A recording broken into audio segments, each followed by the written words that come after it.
Hello, I'm Dow Bartling, and I certainly hope that you and yours are having yourself a sunnier, warmer day.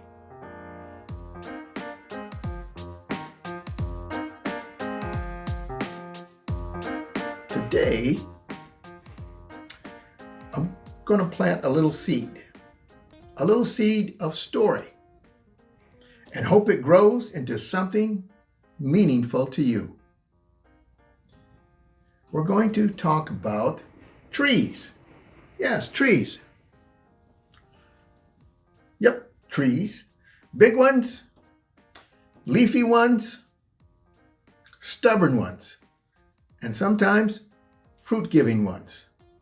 But they're always teaching us lessons.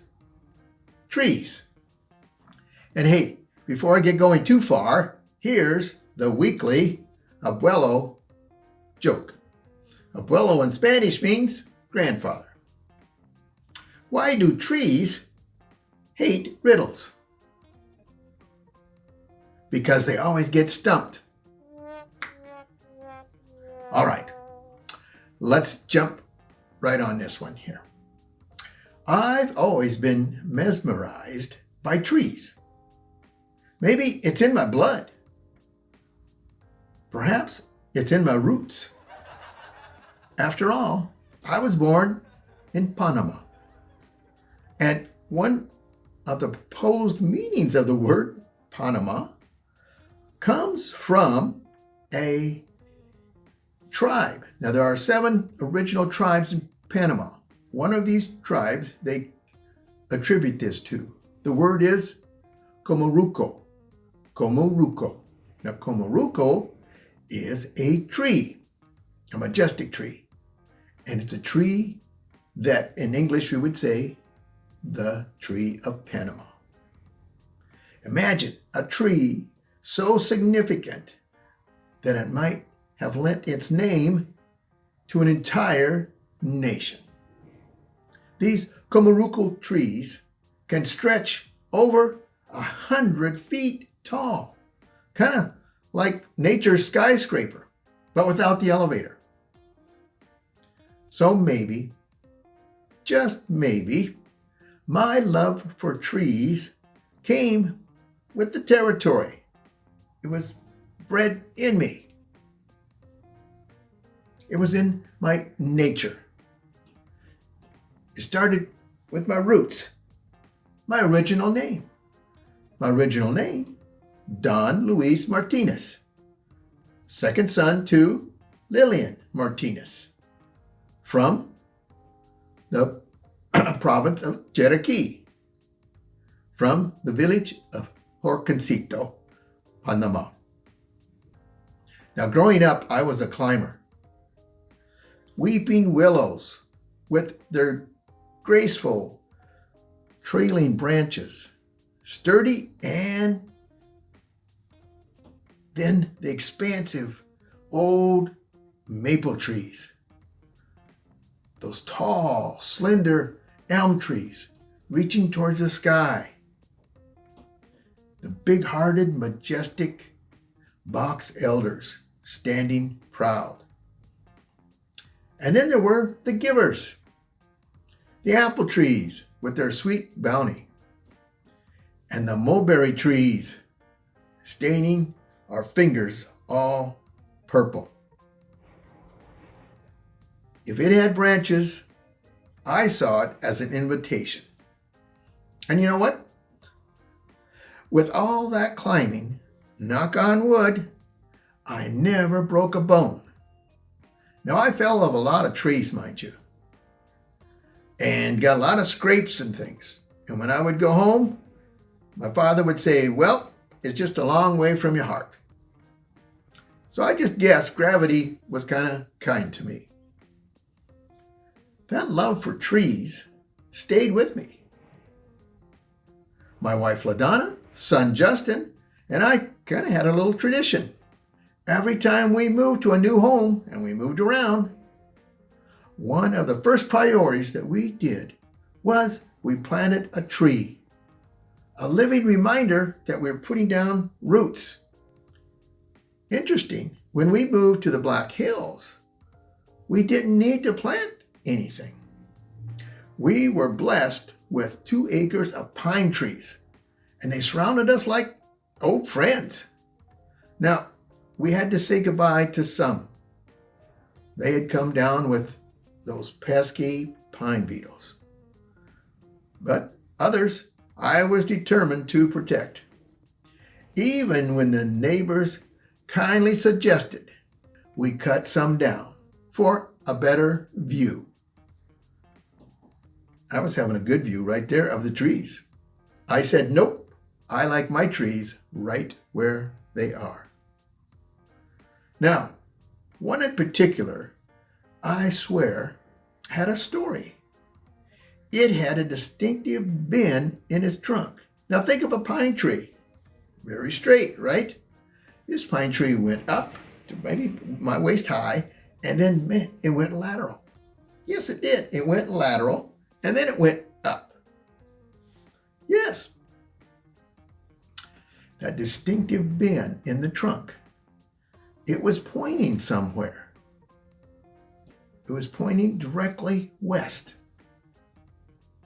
I learned that Native Americans would often bend saplings on purposes of making marks for trails or sacred places. And tying them with sinew or vine, that tree wasn't just growing, it was telling a story. If we would just look, seek, and listen. Years later, I had my first trip to my homeland with my son Justin to reconnect with my family. It was a miracle. It was powerful, not just seeing my family, my birth mother, but also seeing the trees of Panama. It was like reconnecting with the whole old family. In fact, I wrote a story about it. That story appears in the book Chicken Soup for the Adopted Soul. That little story is called The Trees of Panama. Now, on that first trip, my younger brother Pedro, as Pedro would drive us through the countryside, along the forest there, the jungle, it was magical. He was pointing out trees like he was introducing us to royalty. He's a walking encyclopedia of Panamanian flora. And then he told me about a tree that I'll never forget, the tonka bean tree. It grows to over 150 feet tall, lives more than a century, and its fruit, it tastes a bit like almond. Now, and its sap is a natural anticoagulant. But here's the kicker. It thrives on lightning. Yeah, it does. When lightning strikes it, you'd think it would be death sentence for a tree. Boy, when lightning hits a pine tree here, it's toast. We got to watch out for a fire. The tonka tree actually redirects that energy through its sap down to its outer bark. And so the vines that are clinging to the bark, the undergrowth, even the bugs and plants around it, they die. Can you imagine being a bug kind of crawling up on the bark here of this tonka bean tree? Boom, here comes lightning. You get zapped. You get zapped, kind of like electric fence. And in the place of the vines and the trees around it, that tonka bean tree gets stronger. It doesn't fear the storm. It grows from it. Now, what can we learn from this? First, be rooted, but keep reaching. Trees know where they come from. They grow upward with a purpose. We need roots. We need roots of faith, family, values, and community. But also the courage to stretch, to climb, and to grow. From trees we can learn they give fruit. Apple trees don't eat their own apples. Mulberry trees don't hoard their harvest. If you've been given a gift, pass them on. Your shade, your wisdom, your story, they're meant to be shared. Third, thrive in the storm. The tonka bean tree doesn't just survive lightning, it uses it. Friends, we all face storms, health scares, family trouble, setbacks. But like that tree, maybe the energy that tries to take us down can actually be the spark that helps us stand taller. What if your hardest moment is the soil where your greatest growth takes root? And finally, every tree has a story. That old bent pine might be a silent witness to generations. That maple you climbed as a kid still holds your laughter in its bark. And maybe, just maybe, you are the tree someone else will one day remember climbing, learning from, and resting under. My challenge for you is to pull this book off your shelf. And if you don't have it, get it. And read it to a loved one, like your grandchild. The name of that book is The Giving Tree by Shel Silverstein. And you can go to Storyline Online, and Keith Carradine will narrate that book. Again, I invite you, I challenge you to do one of those two. So today, take a walk.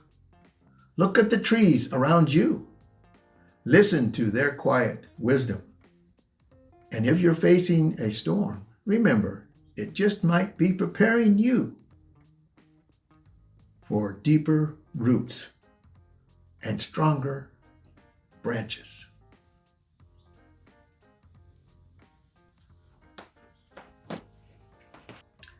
Thanks for hanging out with me today. This has been your little weekly dose of story, soul, and maybe a little sap.